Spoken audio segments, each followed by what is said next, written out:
దాదాపు 4 ఏళ్లు విరామం తీసుకున్న త్రివిక్రమ్ గుంటూరు కారం సినిమాతో బాక్సాఫీస్ ముందుకు వచ్చి ఘోరంగా దెబ్బతిన్నాడు. రొటీన్ కథని అంతే రొటీన్గా తెరకెక్కించి విమర్శలు ఎదుర్కొంటున్నాడు. పాత సినిమాలన్నీ కలిపి కొట్టాడని అంటున్నారు. సాధారణంగా అందరికీ ఒక తెలిసిన కథను చెప్పాలి అంటే దానికి బలమైన కథనాన్ని రాసుకోవాలి. అదే స్థాయిలో భావోద్వేగాలు పండించాలి. నటీనటుల మధ్య కెమిస్ట్రీ పండే విధంగా సన్నివేశాలు ఉండాలి. త్రివిక్రమ్ శ్రీనివాస్కు ఇవేమీ తెలియనివి కాదు. కానీ ఈ విషయాన్ని గుంటూరు కారం సినిమాలో మర్చిపోయినట్టున్నాడు.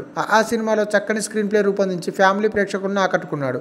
సన్ ఆఫ్ సత్యమూర్తి సినిమాలోనూ అలాంటి మ్యాజిక్ని రిపీట్ చేశాడు. అయితే మ్యాజిక్లు ప్రతిసారి వర్కౌట్ కాదని అజ్ఞాతవాసి గుణపాఠం నేర్పింది. అత్తారింటికి దారి తరహా కథతో అజ్ఞాతవాసి సినిమాని రూపొందించిన త్రివిక్రమ్ పవన్ కళ్యాణ్ కెరియర్లో దారుణమైన పరాజయాన్ని ఇచ్చాడు.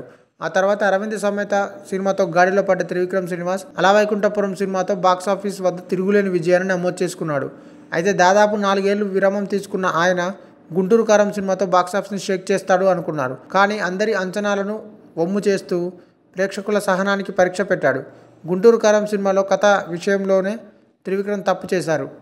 అసలు ఇలాంటి కథను మహేష్ ఎలా ఒప్పుకున్నారు అనేది అనుమానమే. ఒక బలమైన సన్నివేశం కానీ బలమైన భావోద్వేగాన్ని పండించే సీన్లు కానీ ఇందులో లేవు.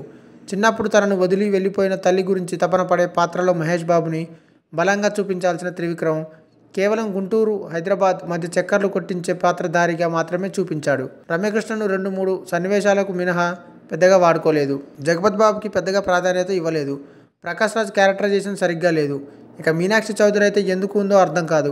భగవంత్ కేసరిలో పర్ఫార్మెన్స్ పరంగా అదరగొట్టిన శ్రీలీలతో అభినయం పండించే సన్నివేశాలు ఒకటి తీయలేదు. కుర్చీ మడత పెట్టే తరహా పాటలకు పరిమితం చేశాడు. రావు రమేష్ను ఒక తాగుబోతుగా మలిచాడు. ఇలా గుంటూరు కారంలో ఎన్నో లోపాలున్నాయి. ఫోటోగ్రఫీ కూడా సరిగా లేదు. ఇలాంటి కథను మహేష్ ఎలా ఒప్పుకున్నారు, ఆయన అభిమానులు ఎలా స్వీకరిస్తారు అనుకున్నారు అనేది ఇప్పుడు కీలకంగా మారింది. ప్రశాంత్ వర్మ లాంటి ఒక కొత్త కుర్రాడు హనుమాన్ లాంటి సినిమాలు తీస్తున్నాడు. అదే గురూజీగా పేరొందిన త్రివిక్రమ్ శ్రీనివాస్ మాత్రం కుర్చీ మడత పెట్టే దగ్గరే ఉండటంపై చాలా విమర్శలు అయితే వస్తున్నాయి. ఈ వీడియో మీకు నచ్చినట్టయితే లైక్ చేయండి, షేర్ చేయండి, కమెంట్ చేయండి, సబ్స్క్రైబ్ చేయండి.